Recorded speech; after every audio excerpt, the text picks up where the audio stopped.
PTI की भरपूर social media मुहिम, बानी तहरीक इंसाफ की वकला टीम के भरपूर दावों के बरक्स चेयरमैन पीटीआई को आज अदालतों से किसी भी किस्म का रिलीफ नहीं मिल सका। तोशा खाना केस में फौरी सजा मुअत्तली का फैसला इस्लामाबाद हाईकोर्ट ने मुस्तरद करते हुए इलेक्शन कमीशन को और दीगर फरीकैन को नोटिस जारी कर दिए, जबकि अटक जेल से अडयाला जेल मुंतकली और वकला टीम से मुलाकात की इजाजत देने के मामले पर भी अदालत ने जेल हुक्काम और दीगर को नोटिस जारी करते हुए समाअत जुमे के रोज तक मुलतवी कर दिए। पीटीआई की जानिब से दोनों दरखास्तों पर ही अदलिया की जानिब से फौरी तौर पर चेयरमैन पीटीआई को कोई रिलीफ नहीं दिया गया। वो कम से कम जुमे के रोज तक अटक की हाई सिक्योरिटी जेल की वकील रहेंगे, जबकि सजा मुअत्तली की दरखास्त प्रोसेस भी लंबा चलता दिखाई देता है। इन केसेस के दौरान अदालत ने दूसरे केसेस में गिरफ्तार करने के हवाले से अहम रिमार्क्स देते हुए वाज़ेह किया है कि जब किसी एक केस में गिरफ्तारी हो जाए, किसी भी दूसरे केस में गिरफ्तारी नहीं की जा सकती। और अदालत में होने वाली कार्रवाई अपनी जगह, लेकिन हुकूमत चेयरमैन पीटीआई के खिलाफ फैसला आने के बाद से मुतमईन दिखाई देती है। उनके मुताबिक अगर फैसला मुअत्तल भी हो जाए तो बानी पीटीआई की अपनी जगह बरकरार रहेगी। आज के केस की समाअत का अहवाल जानेंगे। इस वक्त सीनियर सहाफ़ी तजज़ियाकार साकिब बशीर साहब ने हमें ज्वाइन किया है। अस्सलाम वालेकुम साकिब बशीर साहब, बहुत बहुत शुक्रिया आपके वक्त के लिए। आप एक अरसे से इस्लामाबाद हाई कोर्ट को कवर कर रहे हैं, कोर्ट रिपोर्टिंग कर रहे हैं। ये कहिएगा कि आज क्या सूरत हाल रही? आज जस्टिस तारिक महमूद जहांगीरी और जस्टिस आमिर फारूक ने केस की समाअत की, तो इस हवाले से उनके क्या रिमार्क्स थे और वकला ने क्या दलाइल दिए इस पे? और क्योंकि ये एज्यूम किया जा रहा था कि अगर ये केस लगेगा तो एटलीस्ट उनको जमानत तो फौरी तौर पर मिल जाएगी, लेकिन क्या रुकावट इस वक्त हायल है? चेयरमैन पीटीआई के खिलाफ वैसे तो तोशाखाना फौजदारी जो केस है उसमें जो अपील थी, मरकजी अपील, आज वो अदालत के सामने थी और उसमें एक जो दरख्वास्त दायर हुई थी कि जो अपील है उसको, जो फैसला है ट्रायल कोर्ट का, उसको फौरी तौर पर मुअत्तल करके जो चेयरमैन पीटीआई है उनको जमानत पर रिहाई दी जाए। आज जो वकील सरदार लतीफ़ खोसा, ख्वाजा हारिस, डॉक्टर बाबर रवान, सलमान अकरम राजा, ये सारे सीनियर वकला जो है वो मौजूद थे जो चेयरमैन पीटीआई है उनकी वकालत के लिए, और उन्होंने बहुत कोशिश की कि आज ही ये जो सजा दी गई है ट्रायल कोर्ट की जानिब से वो मुअत्तल हो जाए और आज ही उनकी रिहाई हो जाए। एक तो ये मामला उन्होंने अदालत के सामने रखा और पहले आज के लिए उनकी जो कोशिश थी वो कामयाब नहीं हुई, तो फिर उन्होंने कहा कि कल के लिए आप नोटिस कर दें और कल के लिए केस जो है वो समाअत के लिए मुकर्रर कर दें, क्योंकि इसमें अर्जेंसी है और इसमें रश जो है वो इन्वॉल्व है। लेकिन चीफ जस्टिस ने यह कहा कि कल उन्होंने किसी मेडिकल चेकअप के लिए जाना है तो इसलिए कल वो दस्तयाब नहीं है। उसके बाद वकला की जानिब से कहा गया कि उससे अगले दिन जो है वो समाअत के लिए मुकर्रर कर दें, तो ताहम चीफ जस्टिस ने उनको ये कहा कि हम 4 से 5 रोज में जो चेयरमैन पीटीआई है उनकी सजा मुअत्तली की दरख्वास्त जो है, या आप ये कह सकते हैं कि जो जमानत से मुतल्लिक दरख्वास्त है उसको अगले 4 से 5 रोज में जो अदालत इस्लामाबाद हाई कोर्ट जो है वो फिक्स करेगी, मुकर्रर करेगी और उसके बाद उस पर समाअत होगी और उसके बाद उसका फेट डिसाइड होगा कि क्या जमानत जो है वो मिलेगी या नहीं मिलेगी। बज़ाहिर ऐसे लग रहा है कि अगले हफ्ते तक जो है वो ट्रायल कोर्ट में तरीकाकार ये होता है कि कोई भी ट्रायल, जब ट्रायल कोर्ट का फैसला चैलेंज होता है हाई कोर्ट में, तो सबसे पहले हाई कोर्ट ये कहती है कि ट्रायल कोर्ट का पूरा ट्रायल का मुकम्मल रिकॉर्ड, उसकी पेपर बुक्स बनती हैं, वो पेपर बुक्स मंगवाई जाएं। आज भी ऑर्डर यही हुआ,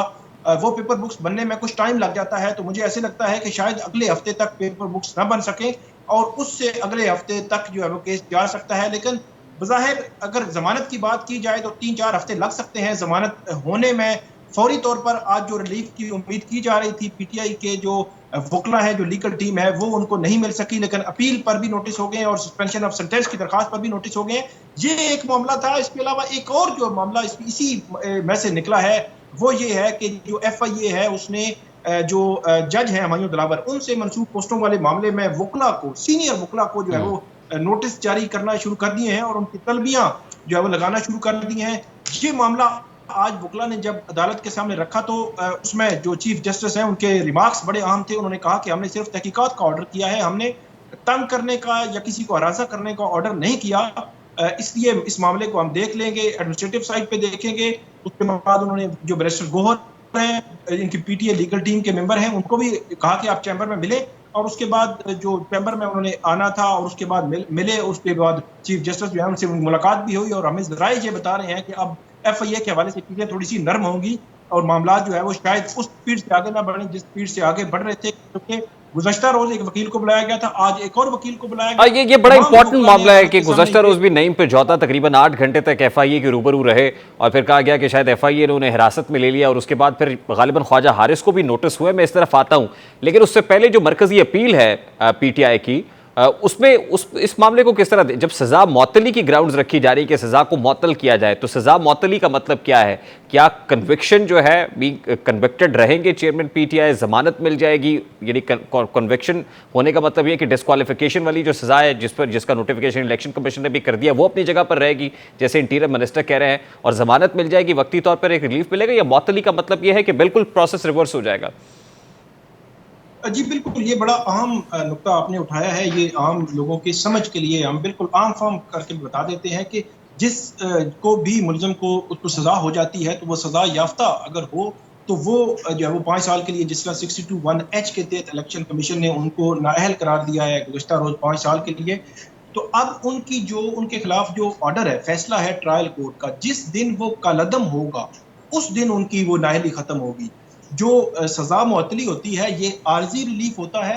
आर्जी रिलीफ में ये है कि फ़र्ज़ करें कि इमरान खान या जो चेयरमैन पीटीआई जो है वो 1 मंथ के बाद उनकी सज़ा मुअत्तल हो जाती है, और वो सज़ा मुअत्तल होने के बाद उनकी ज़मानत हो जाती है, तो उनकी डिस्क्वालिफिकेशन जो नाअहली है वो बरकरार रहेगी जब तक कि उनकी मरकज़ी अपील पर फैसला नहीं हो जाता। और जो मरकज़ी अपील डिसाइड होने में मेरा ये ख्याल है कम से कम 1 साल से सवा साल और तकरीबन 1.5 से 2 साल वक़्त लग सकता है। तो बिल्कुल अगर आम फार्म करें तो अगले 1 साल या सवा साल के लिए चेयरमैन पीटीआई किसी भी इलेक्शन लड़ने के अहल नहीं है, और जो कमिंग इलेक्शन है वो भी इलेक्शन वो नहीं लड़ सकेंगे। यानी इलेक्टोरल बैटल ग्राउंड से तो बाहर हो गए, लेकिन आप ये कह रहे हैं कि सजा मौतली का मतलब ये होगा कि उनको जमानत मिल सकती है, और उसमें नोटिस होने के बाद ये जो सारे का सारा प्रोसेस है तकरीबन 1-1.5 माह 2 माह का अरसा ले जाएगा।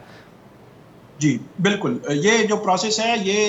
1 माह कम से कम ले सकता है, 2 माह भी हो सकते हैं, लेकिन मेरा ख्याल है जिस तरह अब ये चल पड़ा है मामला, शायद ये है कि 1 माह में ये मुकम्मल हो जाएगा, लेकिन उनकी नाअहली बरकरार रहेगी। अभी जो कमिंग इलेक्शन है वो बेशक इलेक्शन नवंबर में हो या अप्रैल या मार्च में हो, उन इलेक्शंस के लिए इमरान खान जो है वो नाअहल हैं, डिस्क्वालीफाई हैं, वो इलेक्शन नहीं लड़ सकेंगे। लेकिन 1 साल, 1.5 साल या 2 साल के बाद जब उनकी अपील पर फैसला हो जाएगा और उनके हक में अगर फैसला हुआ तो उसके बाद उनकी ये जो नाअहली है वो खत्म हो जाएगी। ठीक, लास्टली साकिब बशीर साहब, ये मरकजी अपील तो इस्लामाबाद हाई कोर्ट के सामने है, इस वक्त appellate court Islamabad high court है, लेकिन एक petition, writ petition supreme court of Pakistan में भी की गई, वो अपील नहीं थी बल्कि पिटिशन में चले गए और कहा गया कि इस पूरे के पूरे ट्रायल को ही कलअदम ये रिवर्स किया जाए। उसका क्या फेट है, उसको किस तरह से देखते हैं आप? अभी तक तो उसको शायद एक्सेप्ट भी नहीं किया गया। वो एक लाहासिल किस्म की मशक की गई एक खातून है, कोई वकील हैं जिनका ना इस मामले से लेना देना नहीं है, और अच्छे भले लोग जो है वो कानून जानते हुए भी इस किस्म की पिटिशंस करते हैं और अदालतों का वक्त भी ज़ाया करते हैं और मीडिया का वक्त भी ज़ाया करते हैं कि हम उनको डिस्कस कर रहे हैं कि जिसकी सज़ा हो, जिसको सिर्फ वही अपनी सज़ा को चैलेंज कर सकता है किसी भी फोरम पे।